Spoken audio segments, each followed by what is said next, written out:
¿Qué tal, Naucas? ¿Cómo estáis? Joder, los spoilers. Vale, ok. Vamos al ajo, que me queda poco tiempo ya. Vale, 1945. Caen sobre Hiroshima y Nagasaki dos bombas atómicas. Uno de los eventos más horribles de la historia de la humanidad, pero hay que concederle que también fue un hito técnico.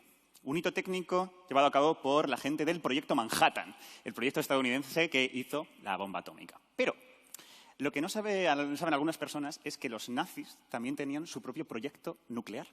Se llamaba el Proyecto Uranio.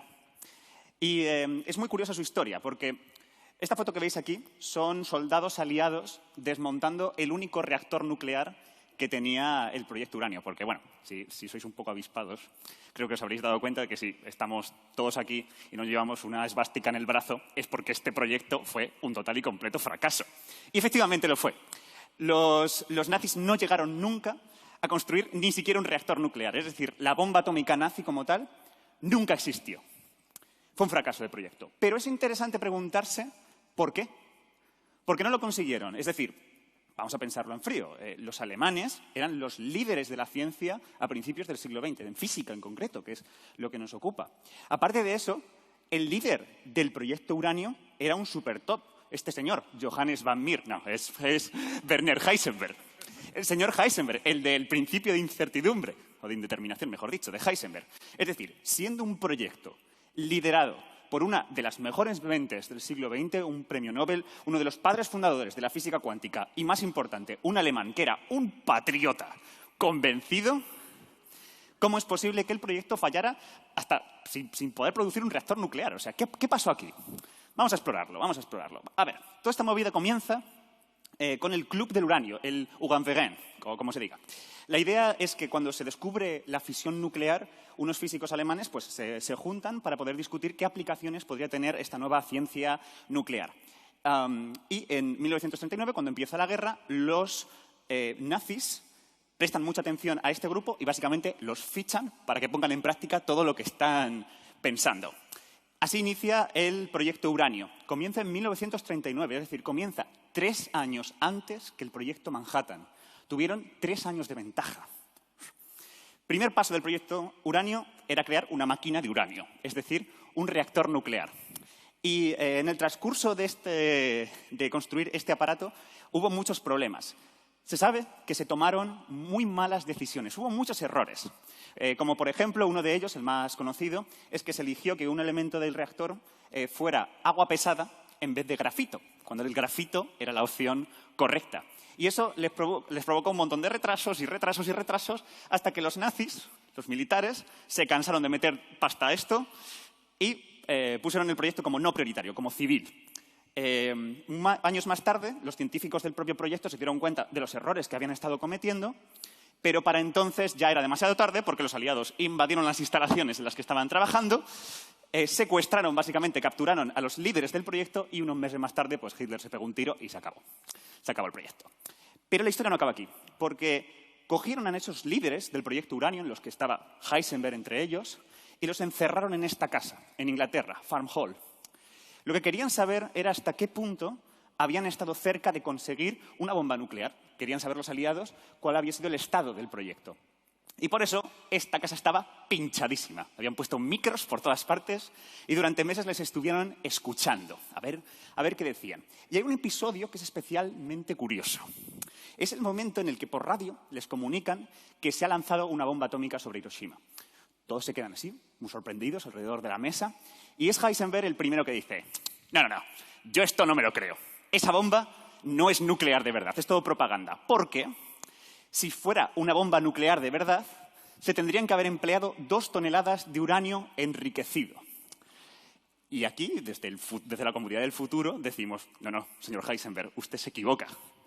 La bomba que cayó en Hiroshima contenía 64 kilos de uranio enriquecido. Es decir, Heisenberg te has equivocado por muchos ceros. De aquí emana la primera tesis de por qué la bomba atómica no existió. La tesis negra. ¿Por qué no existió la bomba atómica nuclear? Nazis tontos. Nazis estúpidos, que no supieron calcular las cosas bien y la cagaron 5.000 veces. Y este podría ser el final de esta historia, así de fácil. Pero es que justo unos segundos después, esa gente que estaba en esa casa unos segundos después la cosa dio un vuelco. Y es que Otto Hahn, el codescubridor de la fisión nuclear, que estaba al lado, sentado con Heisenberg, se extrañó mucho por lo de las 2 toneladas y le dijo: un momento, Werner, ¿acaso no dijiste en Alemania que se necesitaban solo 50 kilos? 50, 64. Son números muy parecidos. Heisenberg se hizo un poco loco después de que le metiera esta respuesta. Unas semanas más tarde, Heisenberg les presentó unos cálculos a todos sus colegas y en esos cálculos básicamente daba unos retazos de cómo los americanos podrían haber hecho la bomba nuclear. Y resulta que esos cálculos eran bastante acertados. Es decir, parece que Heisenberg sabía al menos qué camino seguir para construir la bomba atómica, pero por algún motivo no lo había seguido. De hecho, investigaciones recientes que han revisado todos estos informes que el equipo mandaba a sus jefes militares muestran que la gente del proyecto Uranio estaba muy centrada en construir un reactor nuclear, pero no hay atisbo de que hicieran cálculos para pasar a los explosivos nucleares, sino que estaban muy enfocados en solo queremos ese reactor nuclear. O sea, tiene toda la pinta de que esta gente no quiso trabajar en ello, no quiso avanzar a una bomba nuclear. Y de aquí emana la tesis blanca. No es que Heisenberg y sus colegas fueran unos incompetentes, es que sabotearon el proyecto. Es que decidieron, sabiendo que la bomba atómica nazi nuclear podía causar millones y millones de muertes, decidieron literalmente no avanzar a ella para que Hitler no tuviera su bomba.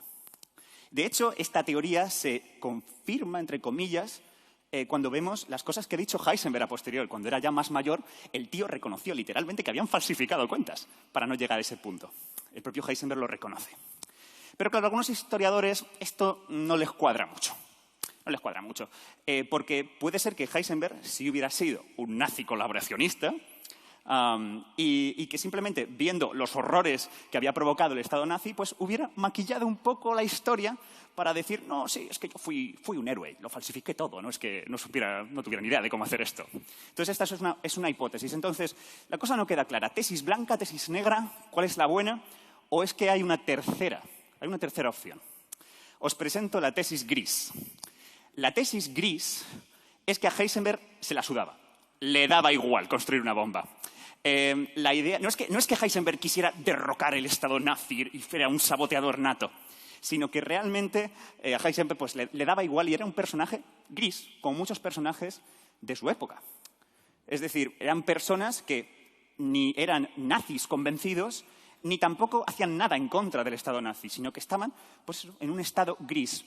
Querían salvar el culo, querían seguir con sus vidas y querían seguir con sus investigaciones sin mayor complicación. En este sentido, por los trabajos de Heisenberg, se ve que él está muchísimo más interesado en hacer cosas de física fundamental que estar con aspectos ingenieriles de hacer una bomba atómica, de hacer un reactor, que a él lo que le interesaba realmente eran las cuentas y que por eso realmente no hubo bomba atómica, porque no le interesaba. Así que, bueno, Heisenberg el blanco, Heisenberg el gris o Heisenberg el negro. Me temo que esa es una cosa que os dejo completamente a vosotros. Pero hay una reflexión interesante respecto a todo esto. Y es que si uno realmente se abstrae y compara los dos proyectos nucleares, el proyecto Manhattan y el proyecto Uranio, uno se da cuenta de que son proyectos muy diferentes. Uno de ellos contaba con muchísimos más recursos. El proyecto Manhattan contaba con muchísimos más recursos, muchísimo más personal. Y tenía mucha más capacidad, en el fondo, que el proyecto Uranio. Es decir, que a lo mejor le estamos dando demasiada relevancia a la figura de una sola persona, cuando realmente esto se basa en una cosa muy, muy simple. Que si no tienes pasta y si no tienes recursos, no puedes hacer buena ciencia. Así de fácil. Gracias, gracias. No sé si es lo más apropiado dar aplausos a cosas nazis, pero ok. Pero da que pensar porque, joder, si realmente Hitler hubiera puesto pasta en este proyecto, hubieran estado los líderes adecuados en él, teniendo 3 años de ventaja, puede ser que en su momento Hitler hubiera tenido sus bombas y la historia sería muy distinta, seguramente. En cualquier caso, si queréis muchos más detalles de esta fabulosa historia y queréis saber muchas más cosas, en este estricto momento, si me permitís, acabo de publicar en Quantum Fracture un vídeo en el que contamos todos los detalles de esta fabulosa historia. Quiero dar un montón las gracias a Luis Cortés Briñol por documentar y guionizar este vídeo conmigo, a Amanda por sus labores de producción y a Soto por estas maravillosas imágenes. Sin el equipo de Quantum Fracture esto no sería posible. Y como siempre, muchas gracias por vernos.